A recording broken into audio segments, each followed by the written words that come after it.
What's up mga kagara? So karon na ako'y good news sa inyo ha. Char. Ready na gyud ko mag-vlog-vlog ba. Actually sa una wala man gyud ko nagplano vlog-vlog kay kanang kumbaga makoy salig sa kong kaugalingon. Pero pag anin ako butuan, nagkailami sa akong best friend. So iya gyud ko encourage na magpadayon ko sa pag-vlog kay nakabalo man siya na gusto nako.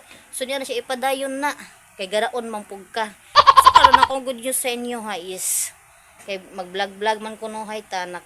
So naka-order na gid ko og mic sa Shopee. Kanina mic mga kagara o kana.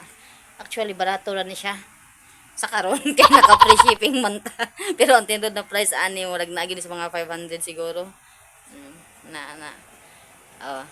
Ano tay mic para madungog yung maayo atong tingog. Tingog na ako, tingog sa akong best friend, duha ni siya ka mic. Oh. Kaya nakapansin man gud mi tong first vlog namo is ang tingog sa akong best friend hinay kaayo ug ako apod tingog di kayo siya maklaro.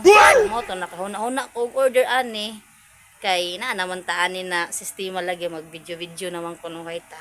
So ang kulang na lang nato is kamera.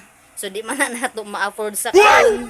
Pero di ta magwala sa paglaom kay basin day puhon mapalit na nato ng kamera ug okay na pud ang background gyud sa ko ang kuan vlog. So, cellphone sa talon. Suportahin lang gid ko ninyo. Ay lang gid ko ninyo buhi. Kaya adla gid ta mo palingawon. So, kana ko pod best friend. Ayo pod mo ka curious ana. Kay, kung mo abot na tag 10 million subscribers sa YouTube, ako na siyang ipakita sa inyo ha. So, mao na akong kuan karon. Kung naamoy ipa-challenge ako, i-comment lang ninyo kay akong buhaton.